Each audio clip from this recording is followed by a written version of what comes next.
Hello everyone, welcome to my YouTube channel. I am ArtsyTashann and this is Medusa.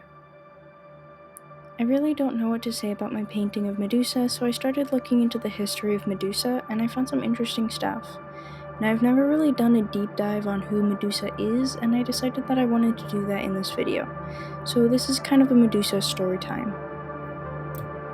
Now I don't know if everyone knows this, but Medusa was kind of two different ladies. In the earliest Greek version, she was always a monster, one of three Gorgon sisters, daughters to a pair of ancient sea deities named Phorcys and Ceto.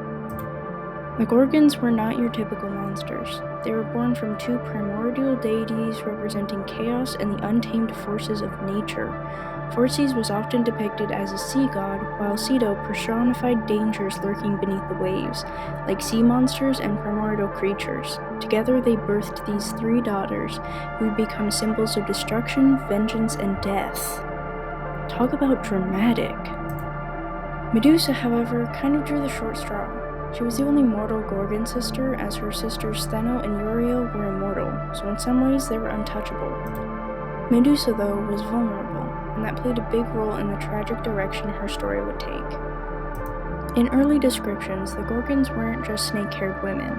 They were actually horrific beasts, and Medusa was the worst of them. Some myths describe her as having wings, boar tusks, and dragon-like scales, making her far more terrifying than the snake woman image that we're used to today. Imagine a giant, flying, snake-haired woman with tusks and scales that could freeze people in their tracks just by looking at them, turning them to stone. That is absolutely terrifying. It'd actually be really cool to draw, though. Medusa's transformation into this monstrous being actually connects to a much bigger theme in Greek mythology, the inevitable forces of fate. The Gorgons themselves were said to represent forces of chaos, punishment, and the retribution of the gods.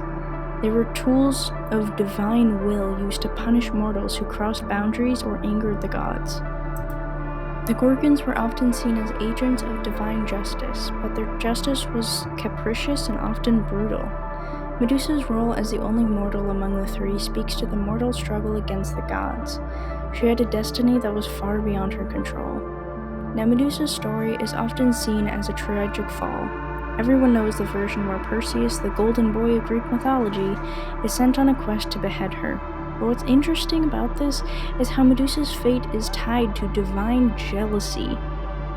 In this version of the myth, Medusa wasn't always a monster. She was once a beautiful maiden. In fact, she was so stunningly beautiful that she caught the eye of the god Poseidon. Poseidon, who ruled the oceans and had a reputation for being rather aggressive in his desires. And as you can imagine, the gods don't always respect mortal boundaries. Medusa was a priestess of Athena, and as part of her vow, she swore chastity. But Poseidon, in his godly power of arrogance, didn't really care about that. He pursued Medusa, and after attacking her, Athena, the goddess of wisdom and justice, decided to punish Medusa. But here's the kicker: Athena didn't punish Poseidon. Instead, she punished Medusa for being attacked. Medusa was transformed into the monster we recognize today. Her long, luscious hair became writhing snakes, and her once beautiful face became a horrifying mask. Athena, in her anger, cursed Medusa, making her a deadly creature. It's kind of hard to ignore the tragic irony in all of this. Medusa was punished not for her actions, but for the actions of a god.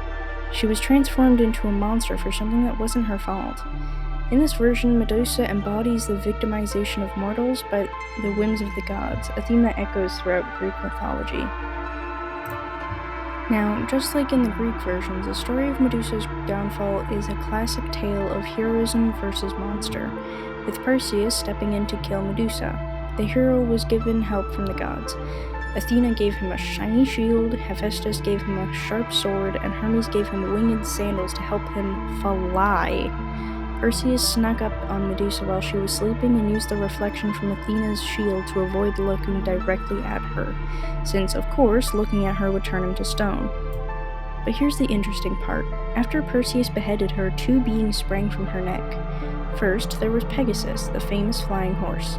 You know, the one from Hercules, the one that Zeus gives Hercules? That's Pegasus.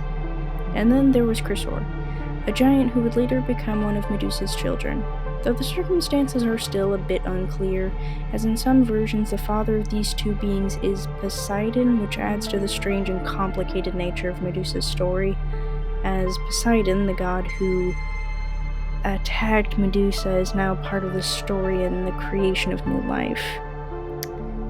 I did a little bit of research on why that is so, but I don't really want to get into it. What's fascinating here is that Medusa's death doesn't signify the end of her legacy. In fact, it's in death that Medusa's influence only grew stronger. Her head became a weapon. Perseus takes her head and uses it to defeat enemies, turning them to stone just by using Medusa's dead gaze. In a way, Medusa goes from being the victim of divine wrath to being a tool of divine vengeance, which honestly just feels like a really amazing way to end her chapter. But there's a whole lot that isn't really clear with just the Greek version. So let's get into the Roman version. Jumping right into the Roman version of Medusa's story, it was actually told by a poet named Ovid in his epic work of Metamorphoses. Ovid's retelling of Medusa's myth is deeply tragic and dramatically alters the complexion of her character. Whereas in Greek mythology, Medusa was always presented as a monster, Ovid breathes new life into her story, painting a picture of a woman doomed by the gods, an innocent figure tragically transformed into a horrific monster. I did kind of mention this, but this is really going deeper into what Ovid told, which adds a lot more clarity and a lot more confusion at the same time. In Ovid's version, Medusa is not born a monster, far from it in fact. She starts off as an incredibly beautiful mortal woman, the kind of beauty that transcends mere physical appearance. Her allure is said to be so great that it seems almost otherworldly, so captivating that it is described as a beauty that could rival the gods themselves. Step aside, Aphrodite. Medusa's hair was said to be a radiant golden mane, almost luminous, cascading in perfect waves down her back. It was said that her eyes were hypnotic and her features were so finely crafted that she was revered across the ancient world as a very embodiment of beauty and perfection. She wasn't just beautiful, Medusa was a vision of divine grace, her elegant charm adding an ethereal quality to her appearance that made her an object of desire and envy among both mortals and gods alike. But Medusa's beauty was not just skin deep. Along with her physical charm, she also carried a sense of poise and dignity that made her even more alluring. She was known for her virtue and wisdom, and her beauty was not simply a gift, she used it wisely, embodying elegance and modesty, qualities that only added to her mystique. Medusa was a woman of strength and integrity, qualities that resonated with those who knew of her. It was no wonder why she was chosen to serve as a priestess of Athena, the goddess of wisdom, warfare, and strategy. In Ovid's version of the story, he really tells of an absolutely flawless woman, which kind of makes sense for how her story goes. As a priestess of Athena, Medusa was bound by sacred vows, one of which was to maintain chastity. I think we can all see where this is going. To become a priestess of Athena, one had to pledge their devotion to the goddess through an unbroken vow of purity. This vow was sacred, not just to Athena, but to the ancient traditions of the time. It represented the priestess's dedication to the gods and her unwavering loyalty to the divine. For Medusa, this vow was one of the cornerstones of her identity, an act of selflessness and service to the goddess she so admired. Chastity was not just about abstaining from physical intimacy, as it was also a sign of devotion and moral discipline. Medusa, therefore, was both beautiful and spiritually dedicated woman, a paragon of virtue in the eyes of many. In Ovid's version of the story, she really had it all. She had the most perfect figure, the most perfect hair, the most perfect eyes, heck, the most perfect personality, and even was spiritually dedicated, something very important in that time period. But we all know that this story does not have a happy ending.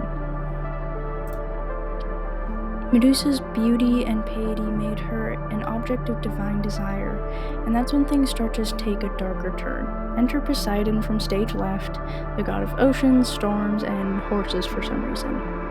He was one of the most powerful gods in the Greek pantheon, untamed and horrifying, with dominion over the seas and creatures that lived within them. Poseidon was also known for his lustful nature and insatiable desires, which he often pursued without regard for boundaries or consent. We know where this is going.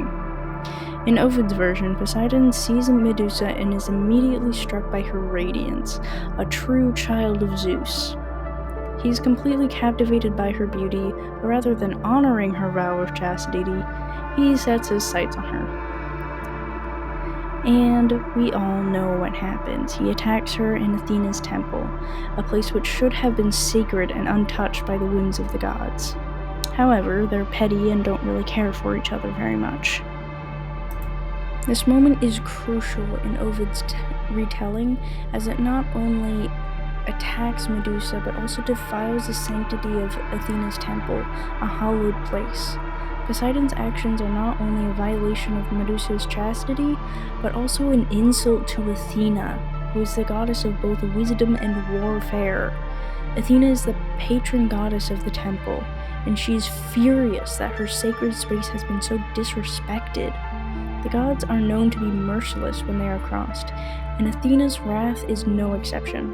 You would think that Poseidon, the one who actually committed the violation, would be the one to face her divine wrath. But in a cruel twist, Athena's anger is not directed at Poseidon, but at Medusa, which makes perfect sense in some backwards world. Athena's punishment of Medusa is ruthless and frankly unfair. Instead of punishing Poseidon, the god who actually committed the crime, Athena chooses to punish the victim. The goddess's reasoning is that the temple was violated, but rather than targeting the wrongdoer, she places all of the blame on Medusa. Athena's response is a brutal reminder of the injustice that often comes from the gods in these myths, and in this case, it is Medusa who bears the brunt of their anger. In a moment of shocking cruelty, Athena transforms Medusa from a beautiful woman into a terrifying monster. Her once golden hair, which had been a symbol of her beauty, is turned into writhing, venomous snakes. Medusa's gaze, once capable of inspiring admiration and love, is now turned into a curse. Anyone who dares look her into the eyes is immediately turned to stone. And this transformation is not just physical. It's a complete reimagining of Medusa's identity. Her beauty, once her most precious attribute, is now her greatest curse. The very thing that made her so very captivating and admired is now the source of her alienation and fear. She essentially pulled the biggest Uno reverse in Greek history. I probably shouldn't make that statement, because there's probably bigger Uno reverses, but you get my point. Now we know the rest of the story. She's cast aside and ostracized, and eventually Perseus comes along to end her existence. But I find this story so fascinating and interesting. On the one hand, I want to be mad at Athena for not going after Poseidon, but at the same time, what exactly could she do against Poseidon? I mean, Poseidon is essentially her uncle. He's the son of Cronus, brother of Zeus. What exactly could she do in that situation? And while they are incredibly petty towards each other, it's not exactly like she could have done much against him, but punishing Medusa was just really unfair. I feel like Ovid's retelling really brings to light how much of a victim Medusa really was, and how unfair it was that she had to meet her end in such a way. I kind of wonder what this story could be like if Poseidon was the one who got turned into a Gorgon instead of Medusa. But that is something that will be left to imagination, as that's not really what happened according to myth. This whole story was fascinating to really look into. I mean, yes, I've heard the story of Medusa a few times, but actually getting into the nitty-gritty of her story was absolutely fascinating. And even if nobody watches this video, I really enjoyed making it, and I'm probably going to make other ones like this. Going into myths and deep diving on these kinds of things is really what I enjoy doing. I hope you enjoyed this video, and I hope to see you next time. Bye for now.